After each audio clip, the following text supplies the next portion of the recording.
up, everybody? Welcome to the latest episode of Facts Not Included Tangent Fridays. As of course, on every random Friday, we're going to talk about things that are non-movie related. So, of course, this week I have a really, really talented musician, singer, songwriter, all of the above, the amazing Pete Fiorentino. What's going on, man? What's going on? That was such a nice intro. They're organic. They just come out of me out of nowhere. And if I make a mistake, I sometimes leave it in. It's what's fun about it. So for the people that are listening, we've never met. We don't even know each other. We've never even shaken hands. First of all, can't be shaking hands now. Well, we don't shake. Nobody shakes hands anymore. That's going to go out the window. That's definitely going away.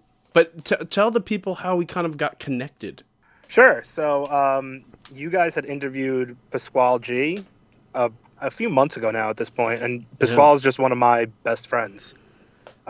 He spoke highly in of you. music and in real life. Like, we've known each other. We went to high school together. And Pasquale's just been one of my best friends for a long time. So I kind of just messaged you guys and was like, hey, I like the work that you're doing. And we just decided to schedule a nice little interview. And it's funny because kind of similar to Pasquale's getting on this show is for months we were looking at Pasquale's Instagram, and somehow we had a connection with Edon. See, this all goes back to Edon. And we were like, oh, we should have this guy on. But if we contact him, maybe he's going to throw us off. Maybe he's, I don't know. Didn't do anything. And then literally 3 or 4 days before I was going to send an email, it was all in a draft to Pasquale. Right. Boom. He goes, hey, I want to be on your show. I was like, what? Yeah. So Pasquale actually told me that, and that's why I had no qualms with just messaging you guys and being like, hey, we should do this. Because he had told me that story. Right, and that's what I want. I want people to randomly message us. First of all, less work for us. Right, yeah.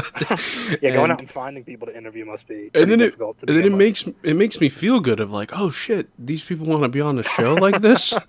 I mean, right, yeah. Awesome. So, props to Pasquale knowing you, because, dude, I got to listen to your music, and I'm really digging this stuff. And first of all, Thank you. I didn't know what to expect. Like, I didn't know what style of music you were going to sing for us. I didn't know anything. I just went in. I was like, all right, here's what the guy looks like. Here's the music video. He's sitting. The first one, if you guys want to know, just all you got to do is type in his name on YouTube. You're going to find him. So the first one I'm talking about is In a River. And I'm like, okay, weird thumbnails, just dark, and just you sitting there. I'm like, what could this be? Yeah. I'm thinking it's like depressing music or something. I mean, I guess it kind of is, but it's not. Yeah, the music.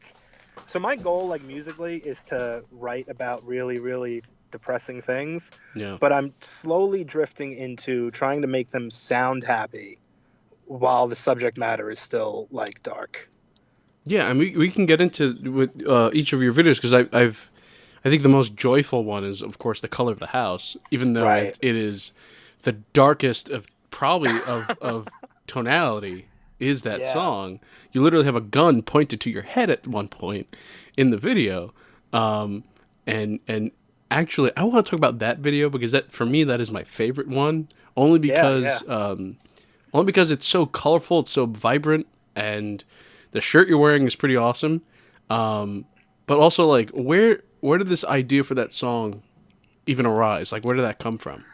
So the song is the song itself is different than what the music video is about. So the song was I had this idea about how I spend a lot of time in my bedroom, just isolated from everybody else.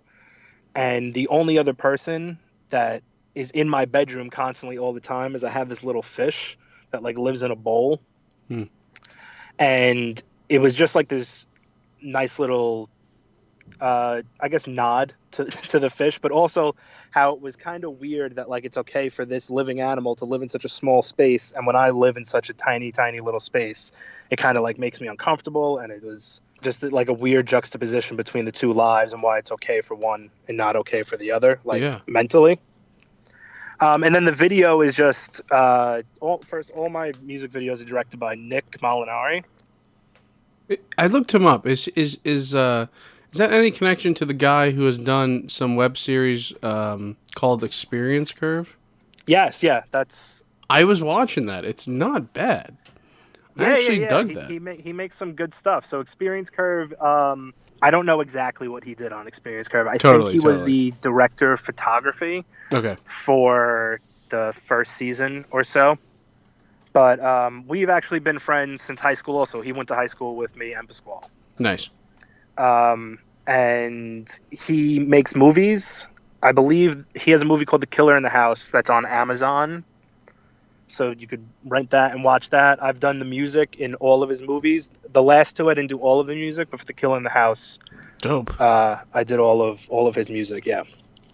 But in terms of so those two guys in the video that are with you, Yeah. was there a reason? Are they related? Because was there a purpose to make them look like they were twins? Because I got that vibe.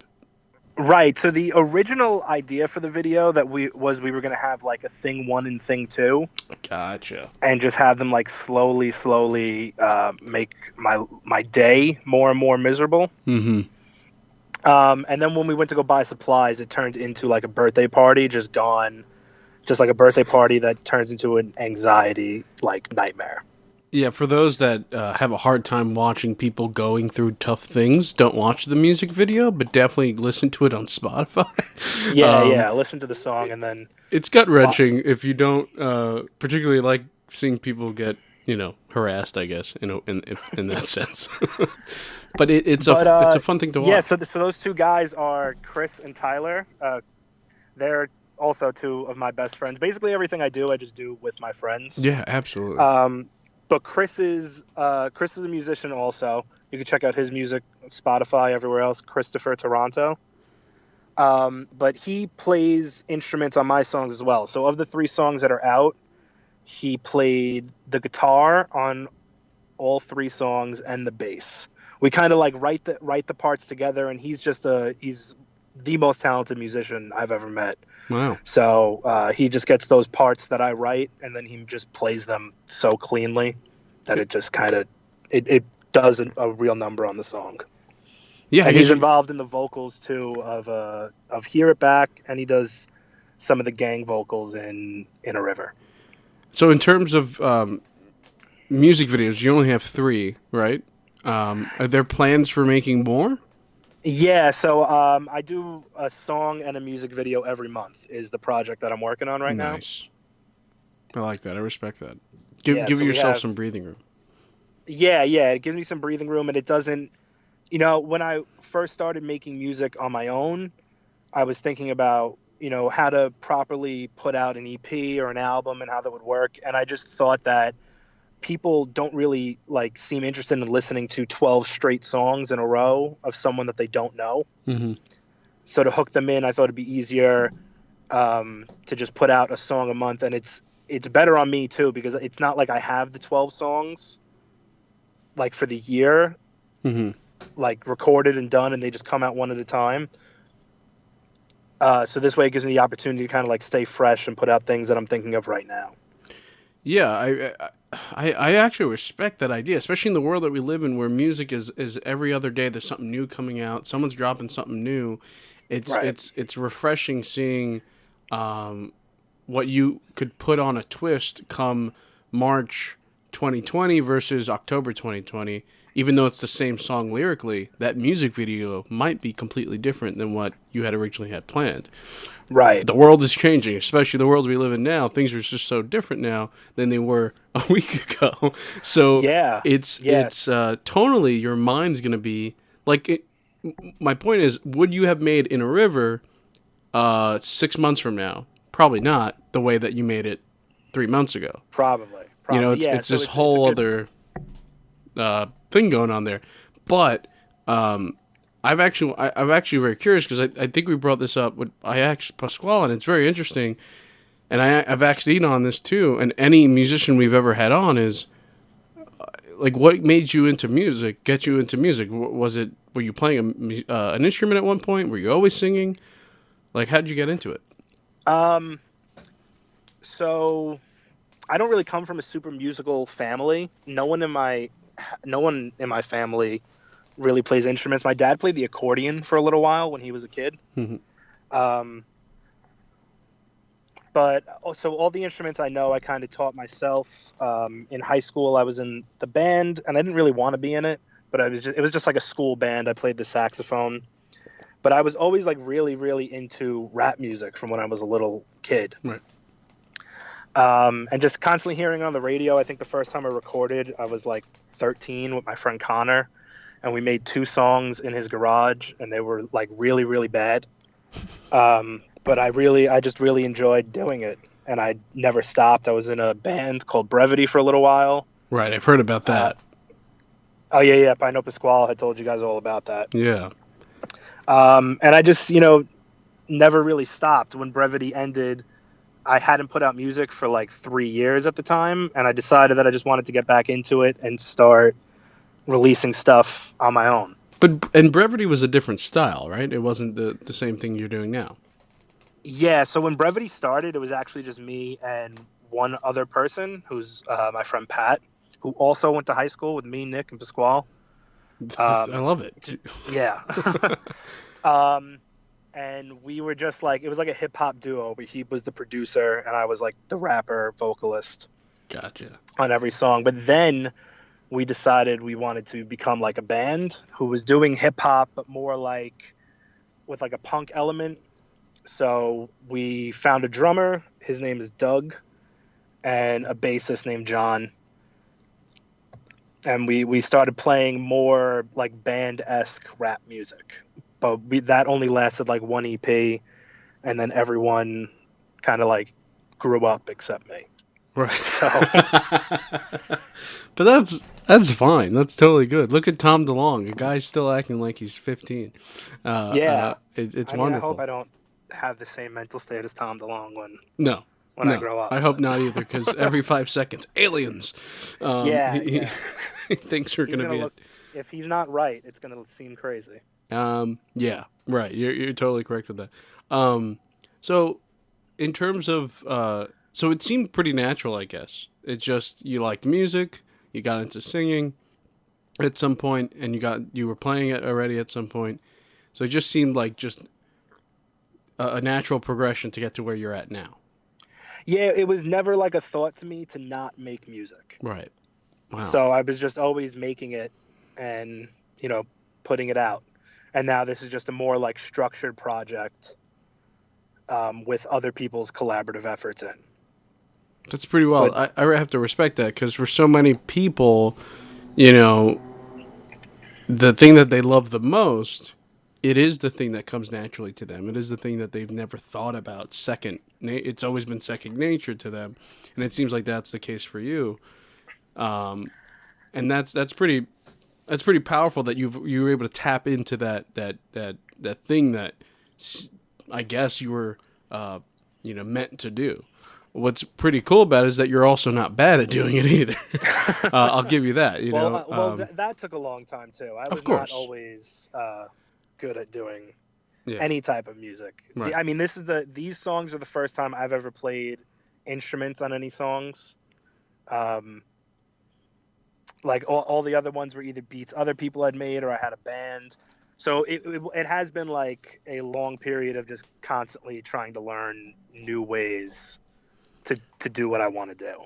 And in terms of instruments, what instruments have you been playing on these songs? So I play all the piano. Okay.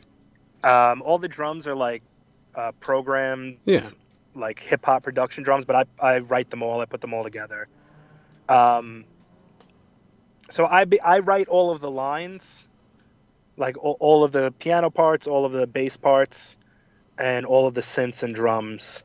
And then anything else is done by my friend Chris that I had told you about. Right.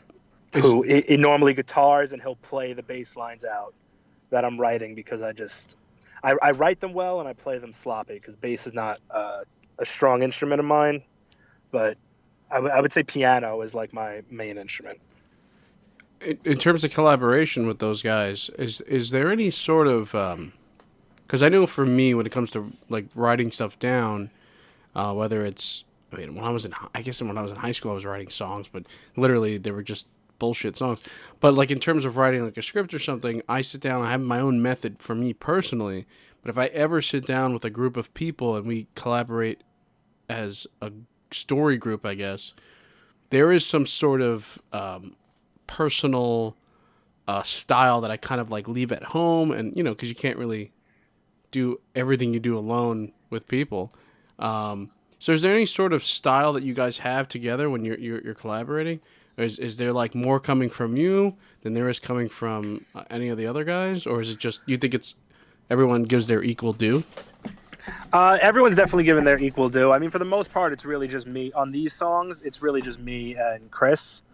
Right. But I'll come to Chris with like pretty much complete ideas, and then I'll like let him run wild for the most part. And if I don't like something, we have a good enough relationship where I'm just like I'm not really like feeling that. Yeah, and you feel good enough to tell him, hey, dude, that's not gonna work, and he's like, all right, I got you. Yeah, I mean, on the songs we've done so far, I haven't told him that because it just hasn't occurred. Oh, I gotcha. So it just everything has worked. Yeah. I mean, he's man. another person. Like I said, he's one of my best friends. Right. We click, so it makes the whole working process easier. You guys have a pretty decent working relationship, and I have to totally respect that, because not everybody gets to have that. So that's awesome. In terms of your song "In a River," which I think is your best song of the three that I've listened to, because in terms of the videos, because I think for so many people, I mean, in terms of the video, it brings out so much, because for so many people who are creatives and who are always looking to do something that is, telling them you got it within you. You have to show the world. Are always told no. Are always Right, told, yeah. are you crazy? You're never gonna make money. You're too stupid. You're too fat. You're too skinny. You're too black. You're white. You're whatever. Like just all these reasons that people Right. give for anyone to say no, but especially the creative types that want to go out there and make a living of doing whatever it is that they're gonna do. I think that's what that video is trying to say. I could be completely wrong, but I think I just nailed it. No, yeah, yeah. It was a lot of like. So the purpose behind the video was me, just like tired of taking criticism that I did not ask for. You know what I mean? Like I get it if I ask your opinion on something, but a lot of time people just throw like their 2 cents at you when you don't want it. And I always internalize everything that everyone's saying. So I think that was kind of the idea of like living in Right. a tip jar. And we just thought it was like a funny thing to have people throw in like advice tips instead of money. Yeah, man, I do the same fucking thing. Like I take in too much of what people say. Yeah. I always tell people, Dad, don't worry about it, doesn't matter. Like I'll say that, but of course internally I'm gonna be like, oh man, that actually hit me. Right. Yeah. Like if it didn't matter, why am I thinking about it 2 days later? Like, And we've had that a lot with the podcast here. Is like we've been around for 3 years, right? And we hit a real high stride year one. Like we were doing great, and then I stopped doing the podcast because of just I don't even know really why. I've explained in the past. I kind of forgot why. All of 1 year, a whole year, we stopped. Came back, got new stuff. Oh, I know why. We graduated college, and all the equipment was at the college. That's why. I forgot. So we stopped. I had no interest in doing it anymore. Got equipment, bullshit equipment, but equipment nonetheless. And we've been doing it since. And we've been getting, highs and lows, highs and lows. But that's just part of the business. That's just the name of the game. That's the beast, You gotta keep working. You're gonna have highs. You're gonna have lows. People are gonna tell you you're gonna fail. And you may or may not ever make it, but you tried your hardest, and I think that's what this song. I think that's why it resonates with me so much, and I think it's going to resonate with some of the others. I think it resonates with a few people because that was the one where I got like the most outreach from people that don't normally comment on anything that I'm doing. Right. I think it's a thing that you can relate to, especially if you're creative. Though I do think it really resonates with people constantly telling you, that like this isn't like this is not going to work for you. And what they don't realize is that like I'm doing this now because I enjoy making music, and that's why I want to make music. And I'm not going to stop doing it. I just want to do what I enjoy to do. And like if it works out, like that would be the greatest thing in the world. And if it doesn't, like I'm still going to keep doing it. Right. And also to what extent does making it or working out really mean? Like if like Yeah. if you're talking about at some point I'm going to be a multi-millionaire, I got $300 million in the bank, then if that's your term of making it, then awesome for you. If your other term of making it is, hey, I made friends along the way, I made some money, but now I'm working at, such and such place. If that's your term of making it, then awesome for you as well. It's just like, what do you define as making it? I think that's what's important. Right. Yeah. For me, that's just like, can I get better as a musician as we go on? Because if I can keep doing that, then that is good enough reason for me to keep making music. Right. And I think I think you'll agree with this. The moment, and there'll never be that moment, but that's the problem of this drug that we consume, right? Is there'll never be that moment where I've made that ultimate piece, Yeah, there's no there's no limit. There's no amount of money where I'm gonna be like, oh, this is great. Look at all the Right. you know what I mean? I'm just gonna want more money. There's no like amount of accolades that I would be like, all right, well, this is enough. Like I could walk away from this Right. now. But that's also because I'm not doing it for any of those reasons. Like I'm just doing it because I like to make music. Well, but yeah, but but what I'm saying is, you'll never make that ultimate a piece of art. Yeah, that's a whole other thing. Yeah, and that's it's why never gonna happen. That's why so many other creatives still go until they're 80 because they're like, I did that thing, but it wasn't as good as it could have been. I mean, look at Michael Jackson. He always kept striving to knock Thriller as the number one album of all time. Which is crazy. And in some people's eyes, he actually did that in terms of quality. A lot of people say his later stuff is better. I'm one of those people. It's just a personal. What is your favorite Michael Jackson song? Well, album for me is Dangerous or Invincible. I dig Invincible. The problem with Invincible is that it came out in 2001. 9/11 happened. He didn't make any money. And then 2 years later, child molestation. All the other Michael Jackson things. Right. And then in 86, I think. I might be getting this wrong. It's either 90 or 80, like late 80s, early 90s, Dangerous came out. I love Dangerous. There's so many underrated songs in that album. And if you don't know about it, check it out. I'm a bad guy personally. You're okay. I'm not a bad guy, but I like the Bad album. Do you like Bad though? Like the song? Yeah. Like, who's bad? Yeah. Yeah. I do. It's my least favorite song. It's my least favorite Michael Jackson song. And if people who are listening now and you know me, for years until even now, my favorite musician of all time, entertainer, yada yada, all that. Right. I cannot stand that song. There's something about it. You just hate the song? I don't hate it. Okay, I don't hate it. Every time I listen to it, I think this is Weird Al's problem too, because it's like he ruined the song for me. And also, like to me, it's Michael Jackson pretending to be Michael Jackson. That's so funny. I'm gonna have to listen to it again with that thought in mind. To me, it's like a parody on Michael Jackson. That's so funny. I guess that would be right to an extent, because when I asked you if you meant who's bad, like you can't do that and not do it in his ridiculous voice. Exactly. Anytime you tell somebody you're bad, it's got so many connotations. One of them is Michael Jackson. Right. And for me, that's a huge problem. I don't know why, but I digress. But I don't know how we got to Michael Jackson. I don't know either, but I'm glad we're on the topic. I love Michael Jackson.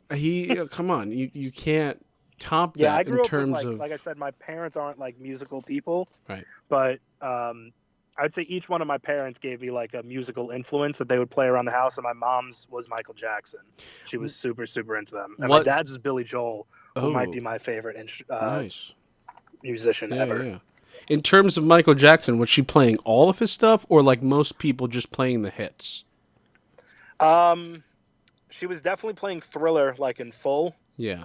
and Bad in full, like those Okay. two albums in full, and then the hits. I would say. Okay, so not so much his random like Cry from Invincible or anything people that really No, don't not so much that. My mom loved Michael Jackson when she was a kid, so she like loved the Jackson 5, gotcha.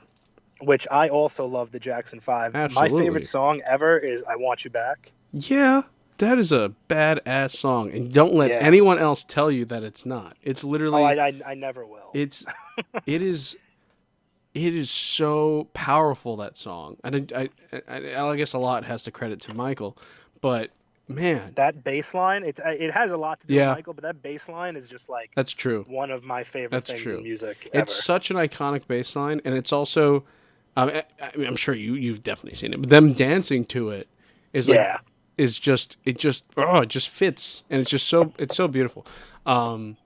Okay, so I respect that, but if you haven't, and if people who are listening haven't, dive into his stuff that's not well known. Go into Blood on the Dance Floor stuff. Go into History. Go into Invincible. Go into Dangerous. Go into those albums that not everyone knows of his, and I guarantee you're gonna love it. And plus, stuff that's come out since he's passed. Escape is amazing, and also Michael, the album, which has had some, the conspiracy theory around Michael. Like besides the child molestation. No, the album Michael, it Oh, came out no. right after he passed. So a lot of like so-called Michael Jackson fans say that Sony had fake Michael Jackson singers, like people that sound like him, Right. and finished the songs that are on Michael so that they can make a buck. I mean, I don't know, man. I don't know. Extent, I- I haven't listened to the album, so I couldn't say. But I wouldn't be surprised if there were like shells of songs, and they like put people in for background singing, So or if they wrote songs and maybe he didn't like do the right takes. So what they did- I wouldn't be surprised. So what they did on the next album, which was Escape, is they released the originals with the edited versions because people were like, "You motherfuckers!" And so Sony was like, "All right, we got you. We heard you. We're Right. gonna release this album with the originals and the edited versions," which there are big discrepancies. But but I will say, in the defense of people that think it's not Michael, there are moments where you don't think it's Michael Jackson. You're like, oh. But that could also just be, like you said, bad takes, and they were like, fuck it, we have no choice, we have to put them in. Right? Yeah, because Michael was off that for day years, or whatever. I always thought like, oh, no one's ever going to sound like Michael Jackson. So I think a few years ago, I would have like been on your side and been like, no, those are Michael if they sound like Michael. But then, like, The Weeknd came out and started making pop music, Right. and there are times where I hear The Weeknd and I'm like, is that Michael Jackson? Yep. Yeah. No, so It's I'm crazy. on the So, fence still. like- I don't know. Say that again. I'm on the fence still. I have no idea what to believe. I'm gonna listen to them tonight, and I'm gonna let you know. And there's some badass songs on that album. I Is really Quincy think Jones so. doing all the music on those still? No, Quincy hasn't touched Michael, haha, no pun intended, since Thriller. That was when he left, and that's probably was it? That was probably I don't know since. too much about the history, but I Yeah. do know that Quincy Jones was like a mastermind behind a lot of that stuff. Oh yeah, and I think ever since then, Michael has been. They had like a falling out, and then he did Dangerous, and then he hadn't touched that top again. But that back to the point I now remember is you're always going to keep chasing that ultimate piece of artwork, and you're never going to get there in your eyes.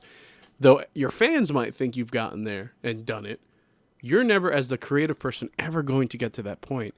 And so that's why again, back to In a River, I respect that song so much, because you're always going to keep getting knocked down by so many people. As long as you get up, man, you keep making your Yeah. shit. I hope every interview I have for the rest of my life takes my songs and gets thrown into a Michael Jackson tangent, because that is the biggest nod of respect that I've ever been given in my life. Well, it is our Friday episodes are called Tangent Fridays, and I do Right. lean myself into making some tangents. So, yeah, you're welcome, man. I mean, it is just something that all creative people are going to strive for. It's making that ultimate thing, and we're going to fail at it, but we're going to try. We're gonna Right, try. yeah, and I think to an extent, like when you don't have that drive anymore, that's like the end of your passion for the Right. thing as well too. Yeah. I mean, and there'll be so many things that are going to stop that passion, or will try to stop that passion. But again, it's a passion of yours for a reason, and you're going to keep chugging along. Right. What's next for you? Like, I know we have this song came out 3 weeks ago. Hear it back. What's next? When shall we expect? Because everybody's listening to this on May 1st. What should we expect next Right. from you? Has it already dropped? So on May 1st, on May 1st, Oh, it today. has already dropped. Yeah, today it is already out. Yeah. But so I have a song coming out April 29th. April 29th. All right. So, Yeah. folks, you're listening to this. Song it is and already music video. out. Yeah. Get it wherever you get your Pete Fiorentino, which is everywhere, right? Spotify, iTunes, all the sexy anywhere. places. Spotify, iTunes, YouTube. Are you on where else- Google where- Music? Where else do people say that again? Google Music, the Play Store. Everybody gets. Yeah, I think. I haven't checked, but I should be there. The Uh, distributor I use tells me that I'm there. Amazon Music. That's another solid Yeah. place. People go to. Basically, if you could stream music, Can I find you can stream my music on LimeWire. Maybe it's on there. Can I go back to 2005? Can I search you on Pandora and find you? That's a good question. This is something you need to figure out. No, it's just because this is something I should know. when I'm in the answer to. car, I don't use Spotify. I have an Android, so I don't obviously use Apple Okay. Music. I mean, I could download it, but what's the point? And so I'll use Pandora in the car because I like to shuffle just specific, songs. You know how Pandora works. Right. And Yeah. so, I was just curious, just because.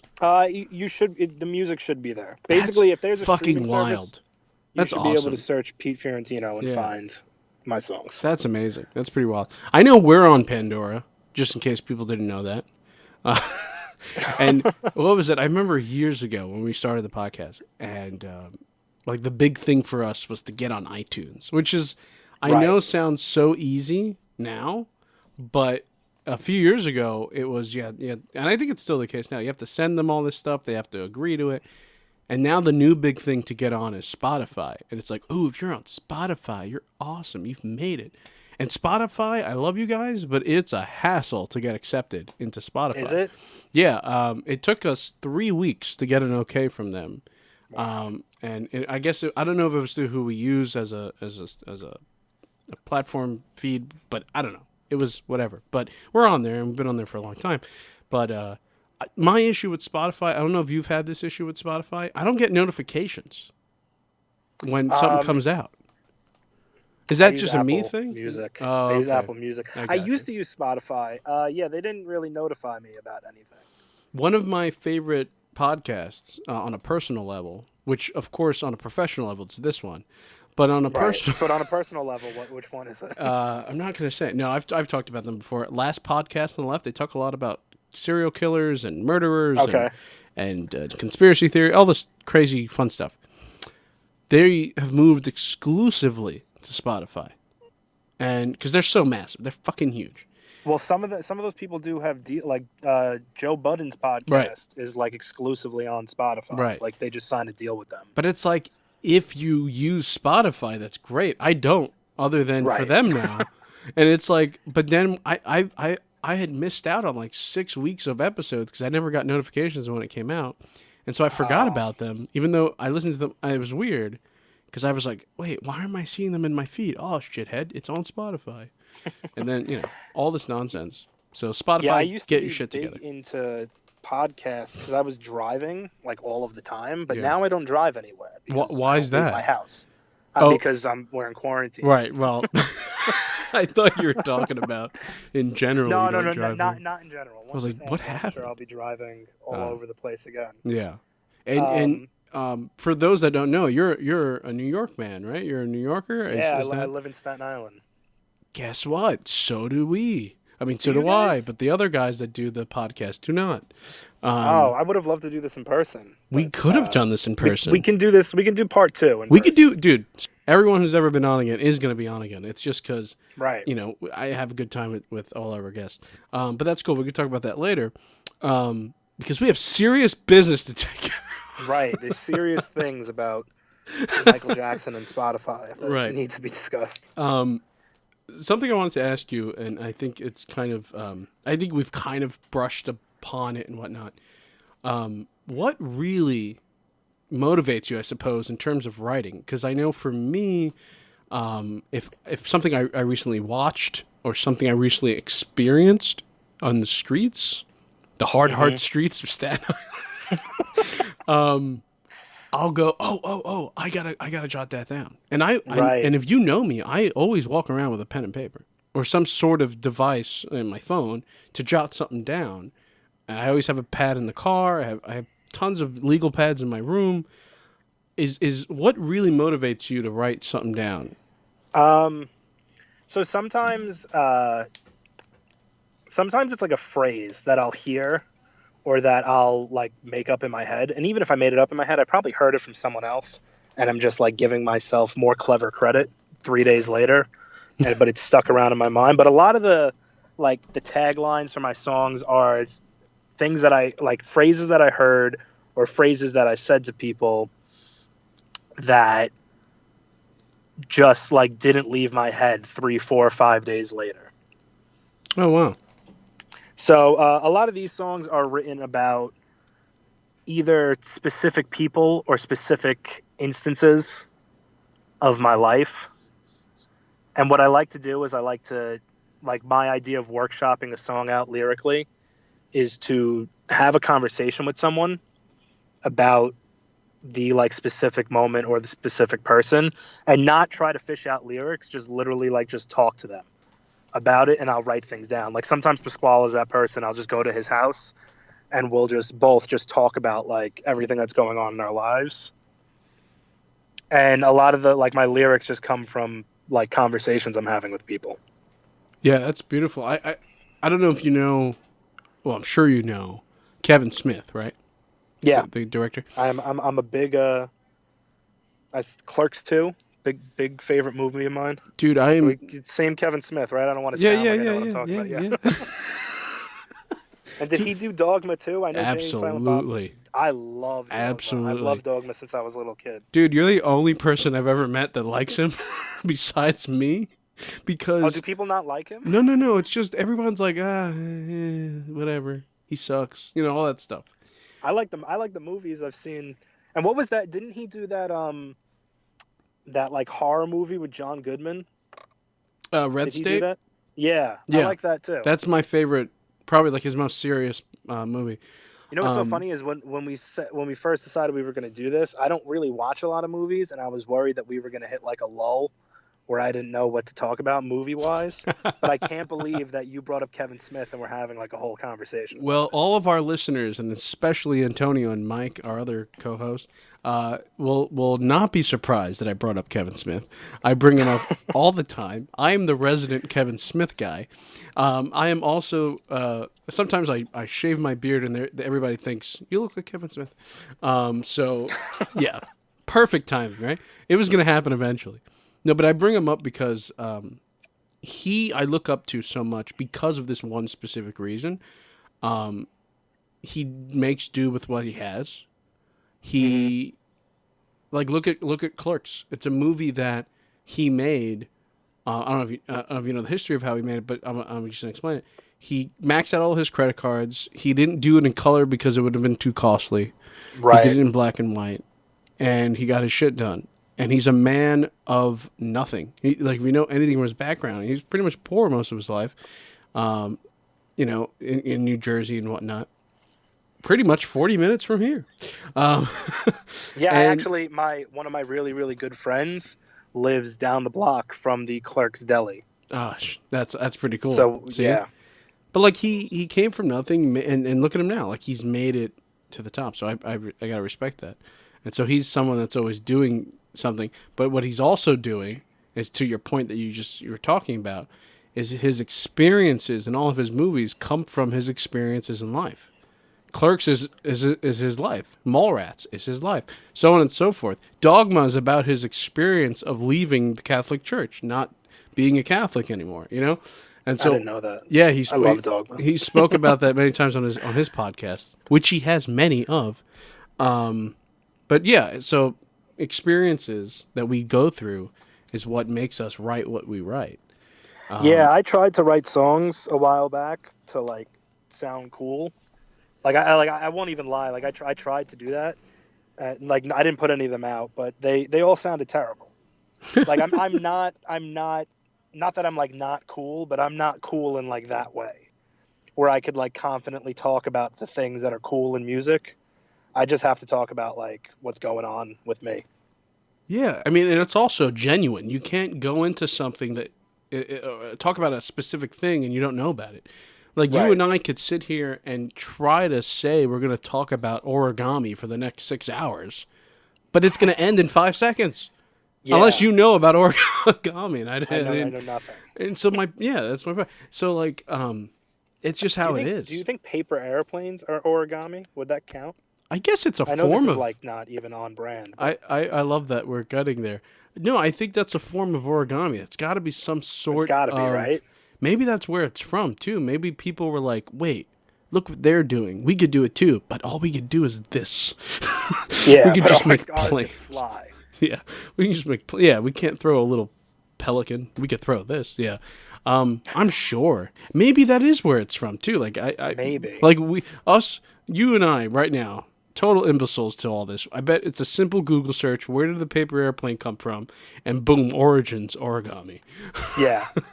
I'm not even going to look it up. I'm just going to start telling people that it's origami.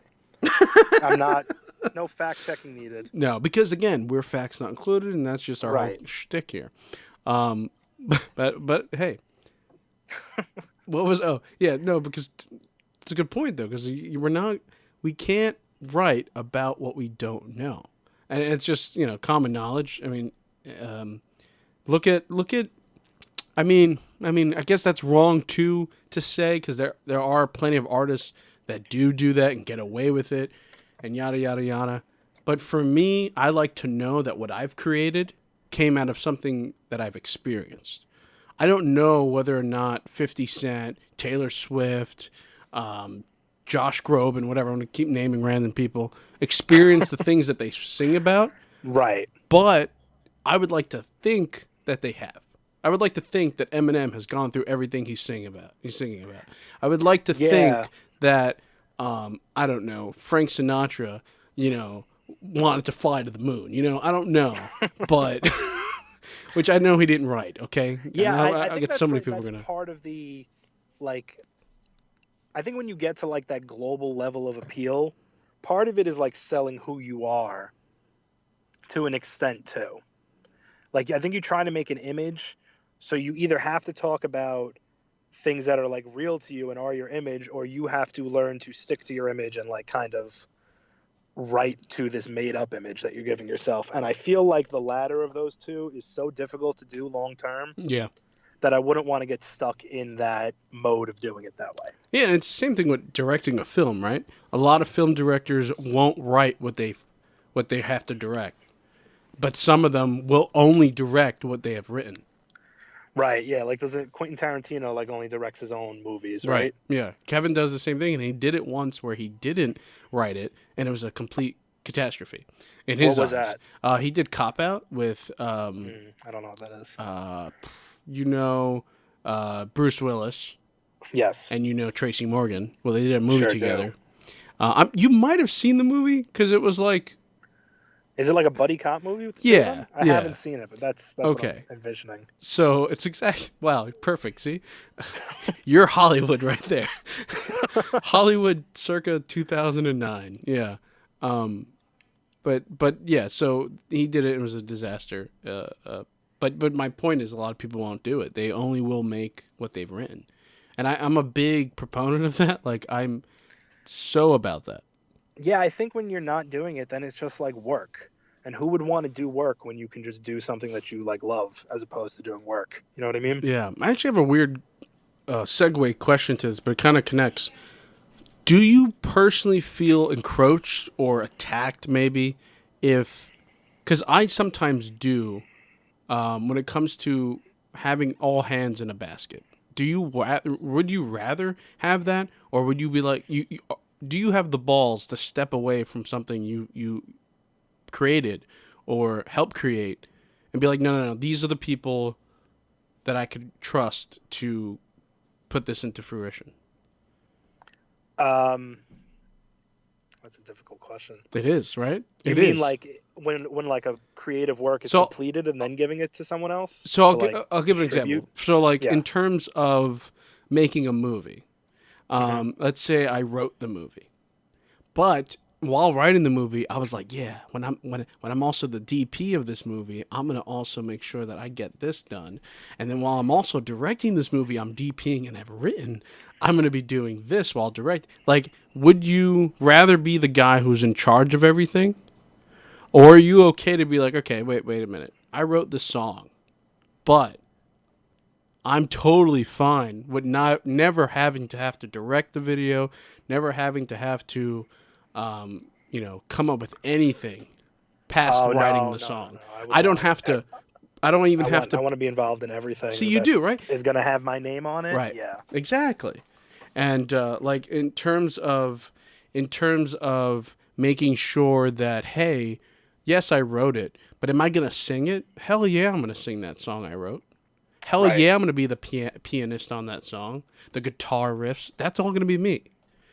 Although I would, for the sake of the art, I would like to be involved in everything, but for the sake of the art, I would delegate certain tasks to people who could do it better than I do. Because that's what I do with Chris. Right. Like we could come up with a guitar part, but I know he needs to play it because he just plays smoother than I do. Right. And like video wise, like I have to have Nick direct the videos. Now, I directed some of the early Brevity videos, and they are funny, but they are not like good. It's not good camera work. It's a lot of like shitty stuff. So I am fine as long as I have a creative hand in that process as well. absolutely. Yeah, no, that's kind of my point. Yeah. Kind of the same way. Like I could totally like I've grown now to realize, okay, I can back away. I could have, I could do all these things now. 5 years ago, no, I would have given you an argument. I would have been like, no, I'm in control. This is my, and I've done that. Like in the, It is like a learning curve, like learning how to let other people do things for you. yeah, I think is something you have to learn how to do. yeah. I Because think I understand. I mean, to an extent, it's also like the Kevin Smith thing. Like I'm not working with a label, so I just have like what I have. So sometimes I have to, like I have to be the person who does something because I don't have anyone else to do it. yeah, that's yeah. You're already sacrificing so much, whether it's monetary or just your sanity Yeah, at that I point. used to be like the guy who was like I want to do 100% of the things in every one of my songs, and sometimes I in the moment I think I get like that, but I know at the end of the day that sometimes someone does something better than I do, and it'll make the song better. Yeah, and then in that you also build beautiful relationships with people that Right. you didn't know you were gonna know. It's crazy. Yeah, like a lot of my best friendships have come from just messing around musically. Yeah. So we're almost at that hour mark, and we tend to stop these around that hour mark. I don't mean to cut you off from anything we're going to talk about, but I do want to ask you a couple of really quick questions that we tend to ask everyone who's on the Sure, yeah. podcast, and it is going to be movie related. So That's cool. I watch brakes, movies sometimes. hit the brakes. No, um, in terms of course, you being a musician, a writer, a singer, a songwriter, all that stuff. What is your ultimate music or musical? Doesn't have to be a musical. It could be music related, music adjacent. A movie of all time that you've seen. So I don't know what my answer would have been 2 or 3 years ago, but my new answer is the Elton John movie that came out like last Rocket year Man? or the year Yeah. before. Rocket Man, yeah, that was awesome. Did you see that? Dude, it is leaps and bounds above Bohemian Rhapsody. Bohemian Rhapsody. I would go as far to say that Bohemian Rhapsody was bad. I didn't Yeah. like Bohemian Rhapsody at Yeah, all. I have personal issues with Bohemian Rhapsody, and I won't talk about them here. Okay. Um, there's some personal issues I have with it, but yeah, no, there are otherwise other issues with that movie. But when it came out, I was like raving and like this is amazing. Then I hit the brakes and I realized. But Rocketman, solid freaking movie, so good, well Yeah, done. I think I went in with the expectation of it being like Bohemian Rhapsody, and I was just blown away And then by like like what it actually was. that kid could sing. Yeah. Yeah, everyone in it was so impressive. It was written really well, and it was like it was fun. Yeah. And it didn't matter the way that like in Bohemian Rhapsody, like I don't think everything is correct in Bohemian Rhapsody's story and the way that they portrayed certain things. Mm-hmm. But it almost seems like it does, like even if the things in the Elton John movie are also wrong, it doesn't seem like they matter in the same way. Well, without going too far into it, and if you want, you could check out our Rocket Man podcast episode from I a will. while I didn't know back. you guys had one of those. It's Definitely. I don't know how good it is, but I do mention this. I do mention this idea, which is there's a reason why Rocket Man is better than Bohemian Rhapsody, and it has everything to do with Elton John being involved heavily Yes. in making this movie, and not having Freddie Mercury making the other movie. Elton John Yeah, which has is been crazy because the two living guys from Queen, or maybe there's three of them. I'm not sure. there's three, but one is he's a recluse now. He just Right. Yeah. So, but two of them were involved in the movie, from what I understand, and it was still not yeah. not good. There's I don't know. I don't. I don't there's wanna get too specifics into it as either, to but it's not why. good. There's specifics as to why. Yeah, a lot of people have left the project, stayed on all this stuff. But also, Elton John was very gun ho on like, I'm not making this movie unless you do it this way. Right. And I think the guys from Queen, in less words than I'm actually should allowing them, but is they were willing to move some stuff around.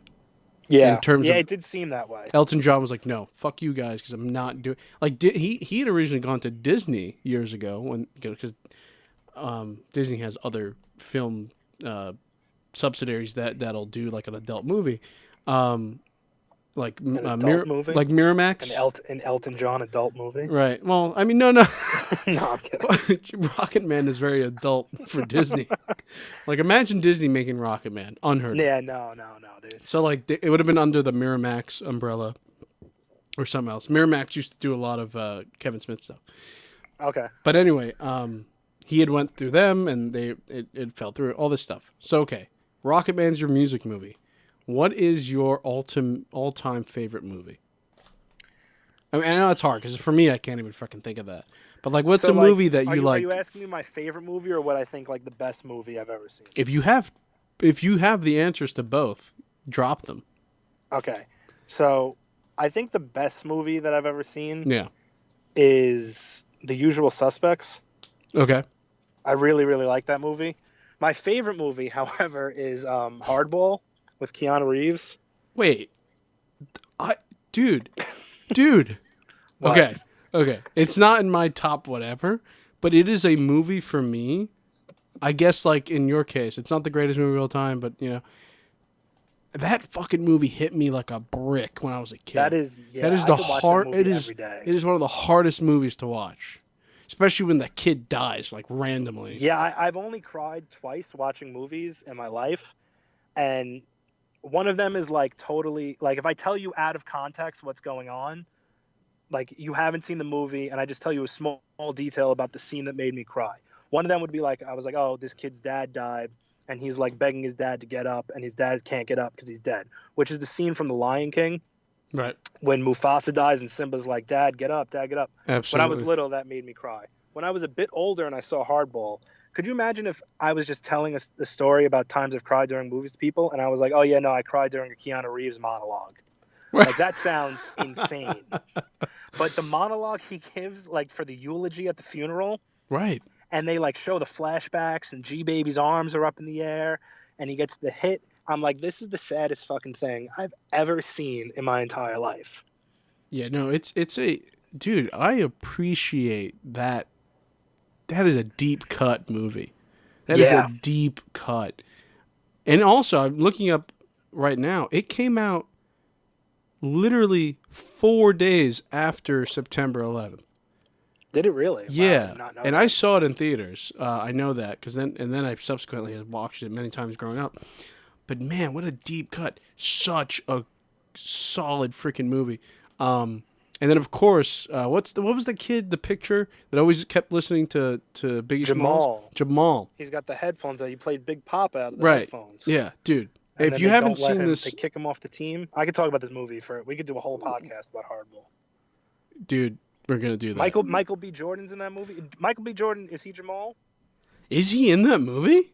Michael B. I don't want to be wrong, but I'm almost positive Michael B. Jordan is in Hardball. I don't. He's think not so. Jamal. No? No. Wait. Okay. Yes, he is Jamal. Whoa. Are you looking it up? Yeah. Yeah. That's what I thought. He's Holy Jamal. Yeah. shit. Dude, I didn't know. Wow. Okay. I didn't know that. Sammy Sosa as himself. Yeah. I forgot. What a ridiculous scene that is when all the kids are just yelling at some other guy and the guy's like, I'm not Sammy Sosa. Yeah, this is weird. Dude, we're gonna guarantee right here we're gonna do that movie. We're gonna do a podcast on that movie, especially Yeah. that we're all in quarantine. It's a good movie to watch. Okay, so holy shit, you blew my mind with that movie, man. I don't even know what to do now. Like I really don't know. I don't know. That's awesome. I love Hardball. So okay, those are your three movies. This is something I've never asked anybody, and I just thought about it right now. So bear with me if you don't. I'll bear with you if you can't answer it. And I'll just forget about it. If you would ever be majorly famous, uber famous, and they would make a movie about you, who would play you? At this moment, I guess, in time, because we can't really go into the future and be like, Does the person have to look like me? I mean, I guess, but not. that, yeah. I guess not. They could do whatever they got to do to look like you.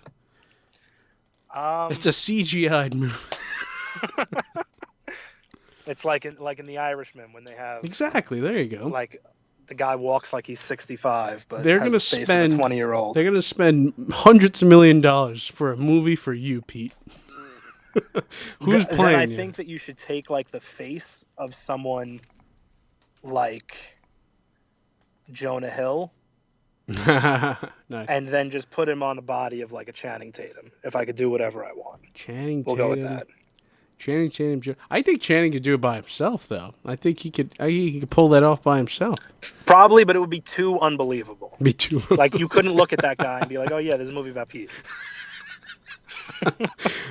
Question: have you seen Tiger King? I haven't, and I knew you were going to ask me about this too. Only because one of the guys in Tiger King was like, "I want Channing Tatum to play me." Wow, I guess I'm on par with the people in Tiger King. That's Yeah. awful. No, I haven't really watched any of the things that I should be watching during quarantine. It's wacky. It's solid. I've talked about it in a previous podcast where I had known about him for a while. Like I had heard about him for years ago, and then now all of a sudden he's back on everyone's radar. It's pretty wild. Crazy. But I've heard about it. Like I know what's going on for the most part. right. And the memes have like ruined any chance of me watching it because I No, know it won't. what's going on. No, it won't. You'll still enjoy it. You might even like it more. Who knows? Yeah, maybe I'll check it out. Still. So this has been wow. This has been a fun episode. I did not expect to enjoy. It's no offense to you, man. I didn't expect to enjoy it this much. I just I was worried about it because we don't, like you said, we don't know each other. We don't. But this was Yeah. good. This is awesome. You're gonna be back on definitely. We're gonna do hardball. I Yeah. guarantee we're gonna do something about hardball. I would love Let's let everybody know where we could find you on social media. that. Social media, Twitter and Instagram @_ Pete Fiorentino. YouTube, Pete Fiorentino. I subscribe to the YouTube channel because you'll see all the music videos. You'll get alerted when they come out. Follow me on Spotify or Apple Music, whatever you use.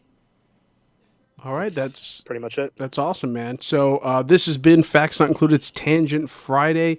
Of course, I have been your host, Peter Cabranes, and I've been with the wonderful Pete Fiorentino. You could find us, of course, on Twitter, Facebook, and Instagram. If you have any questions for us, always drop a DM. You could also email us at factsnotincluded@gmail.com. So we'll see you next week for another episode, and If you haven't already, follow us and follow our good friend over here. We'll see you guys next time. Bye-bye.